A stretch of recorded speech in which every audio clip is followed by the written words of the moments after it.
1 kg ತಲೆ ಕೂದಲು 5400 ರೂಪಾಯಿ, 1 ಟನ್ ಕಬ್ಬು 1800 ರೂಪಾಯಿ.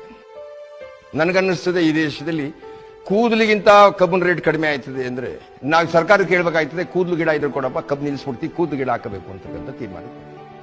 ರೈತರಿಗೆ ಅಂತ ಒಂದು ಮಾರ್ಕೆಟ್ ಇಲ್ಲ. ಆಮೇಲೆ ಯಾವುದೇ ಯೂನಿವರ್ಸಿಟಿಗಳಿಗೂ ಈ ಕೃಷಿ ಸುದ್ದಿನೇ ಇಲ್ಲ. ನಾನು ಮೊನ್ನೆ ಯಾವುದೋ ಒಂದು ಕಾಲೇಜ್ಗೆ ಹೋಗಿದ್ದೆ, ನನ್ನ ಕರೆದು ರೈತ ಸಂಘದ ಪರವಾಗಿ ಭಾಷಣ ಮಾಡುವಂತ. ಯಾರ್ಯಾರು ಊಟಕ್ಕೆ ಬೇಕು ಕೈ ಎತ್ತಿ ಅಂದ್ರೆ ವಿದ್ಯಾವಂತರನ್ನ ಎಲ್ಲರೂ ಎತ್ತಿದ್ರು. ಯಾರು ಹಳ್ಳಿಗೆ ಬರ್ತೀರಿ ಕೈ ಎತ್ತಿ ಅಂದ್ರೆ 3 ಜನ ಇತ್ತು. ಇದೊಂದು ಆಶ್ಚರ್ಯಕರವಾದ ಸಂಗತಿ. ಎಲ್ಲರಿಗೂ ಊಟ ಬೇಕಂತೆ, ಆದ್ರೆ ರೈತರು ಕೆಲಸ ಬೇಡ. ಇದೊಂದು ದುರಂತ ಈ ದೇಶದಲ್ಲಿ.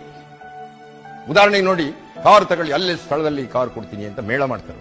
ಯಾಕೆ ಬ್ಯಾಂಕ್ಗಳು 1000 ಎಮ್ಮೆ, 5000 ಹಸ, 10,000 ಕುರಿ ಮಾಡಿ ಬನ್ನಿ, ಇಲ್ಲೇ ಸ್ಥಳದಲ್ಲಿ 50 ಕುರಿಯನ್ನು ಕೊಡಲಾಗುತ್ತೆ, 70 ಎಮ್ಮೆಯನ್ನು ಕೊಡಲಾಗುತ್ತೆ. ಈ ಮೇಳ ಯಾಕೆ ಮಾಡಕ್ಕಿಲ್ಲ? ಕಾರ್ ತಗೊಂಡೋಗಿ ಏನ್